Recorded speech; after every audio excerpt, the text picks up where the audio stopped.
welcome to the World War I flip lecture. Listening to a little World War I music there. So we're going to look at the causes of World War I, the duration of the war, the experiences of the war, and then the outcomes of the war. This war was called the Great War, and after it ended, people had called it the war to end all wars. And as the war to end all wars, they pretty much expected that they would never have another event like it again, but within 20 years, you'll see we are back at it once again in Europe. You can see that this war had a huge toll in just the 4 years that it was fought, with millions of people dead, millions of people injured and wounded or displaced. And here you can see the main casualties of the war by country and the number of people they mobilized. So, what caused this war to happen? Many would call this poster right here, which is in German, and I can't read German, but I can understand the symbolism in it. It is an example of the militaristic and nationalistic propaganda that was used to sway people in places like Germany and Austria-Hungary and Great Britain during this age of imperialism. It is like an iron fist showing military might and demanding our military superiority if we are the German people. And this militarism is the first cause of World War I. And this, again, is going to be one of those acronyms, kind of like empire and imperialism. This one will help you remember the causes. It's MAIN, M-A-I-N. So the M is militarism. Imperialist nations had sparked an arms race, and they're trying to defend their holdings against possible territorial gain or to recapture territory that they had lost. And the industrialization sparks an industrialization of not just goods and services, but also of weaponry and militaries. And nations race to have the biggest, latest, greatest. They race to flex their muscles and protect their territories. Once they stake their claims, they needed to put an army or a navy there to protect that claimed territory. They encourage people to, through their sense of patriotism, to enlist in the military, and in some cases it was required through conscriptions or drafts to participate in the military.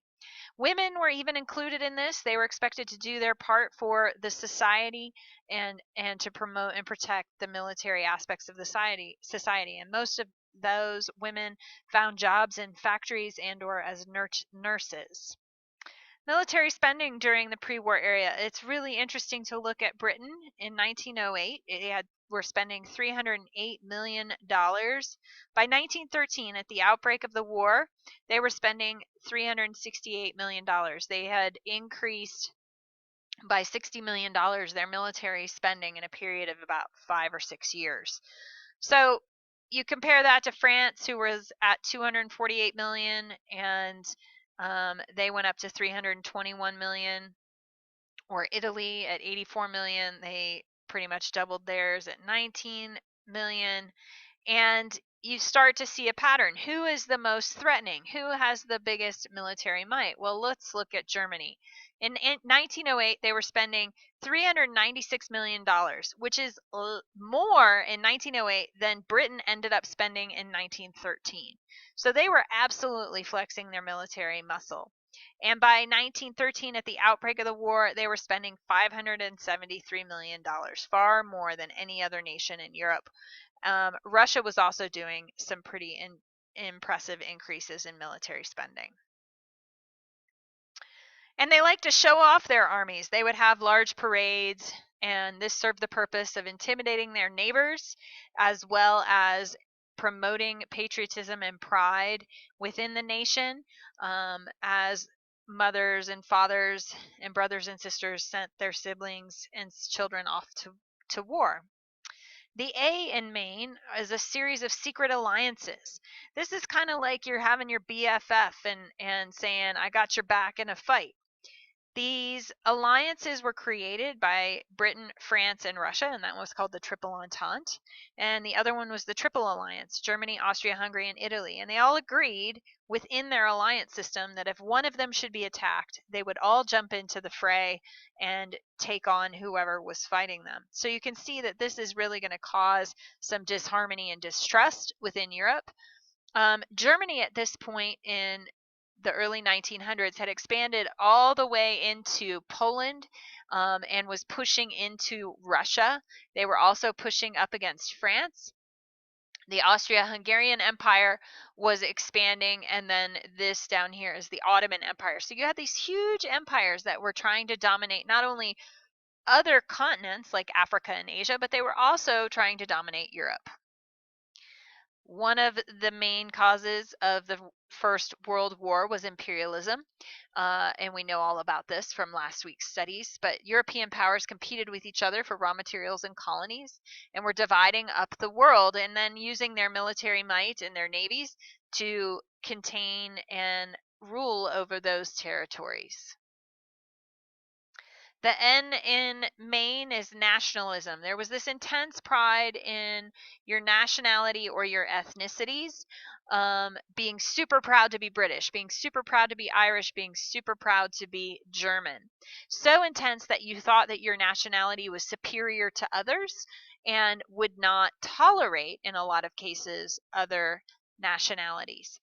Some nations in empires like Germany and Austria-Hungary were groups of people, nationalities and ethnicities, that were living under an oppressive rule.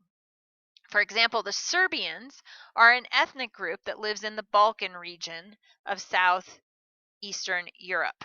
And they are very closely related culturally, linguistically, with their language, and religiously with their Eastern Orthodox Christianity to the Russians. And they were wanting independence from the Austria-Hungarian Empire and the Ottoman Empire, because they were split into those two empires, to have their own country. So they are rallying for their own sense of national identity. You saw this national pride played out in music. You saw it in war posters, and people wearing flags and displaying flags in their homes and in their front yards. Here in the United States, we even during the war itself renamed sauerkraut to freedom cabbage because it was deemed to be too German. So remember this, the acronym MAIN for your causes of World War I. Militarism, alliances, imperialism, and nationalism. So those are kind of the root causes, but there's a spark. You have all that tinder, just like you're going to build a fire, but you need a spark to ignite that tinder to create that energy. So the Serbians, who were under the control of the Austro-Hungarian Empire, wanted independence from the Austro-Hungarian Empire. And there was a terrorist organization, before we called them terrorists, but they absolutely used terror techniques and tactics, called the Black Hand. And they wanted independence for the Serbians. And they actually assassinated the leader of Austria-Hungary, the Archduke Francis Ferdinand, when he came to visit Sarajevo. That is the spark that ignites the tinder of Europe at this point.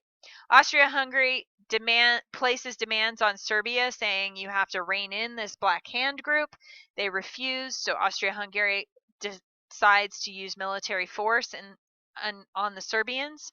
The Russians, sharing a common heritage with the Serbs and opposing further expansion of the Austria-Hungarian Empire, declared war on Austria-Hungary. Germany, who was their secret ally, declares war on Russia. And Germany then has discovered that there's an alliance between Russia, Britain, and France, and turns around and declares war on them as well. And there you have it, the beginnings of World War I. Germany then invades Belgium, which was trying to stay out of it and stay neutral, but was a British ally. And so Britain declares war on Germany, declares war on Austria-Hungary, and France then jumps into the melee, and we are ready for battle. Takes a while to mobilize, but once we do, we kick off one of the bloodiest wars in world history. And here you can see some headlines from the time. It's important to note that the United States maintained its neutrality until 1917. So the war starts in 1914, and the United States does not get involved trying to stay out of the European mess until 1917. And then we enter on the side of the and the United States entering on the side of the Allies. So these alliances then become sort of teams. So your first team, which was the Triple Entente, becomes known as the Allies. That's Britain, France, Belgium, and Russia, and then later the United States. And then the Central Powers become known as the other group, which is Germany, Austria-Hungary, and Bulgaria, and the Ottoman Empire.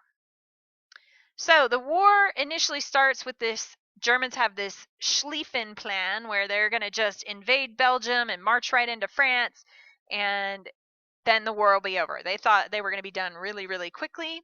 But what happens is that their well-prepared plans sink into the mud, into the trenches of the Eastern and Western Front.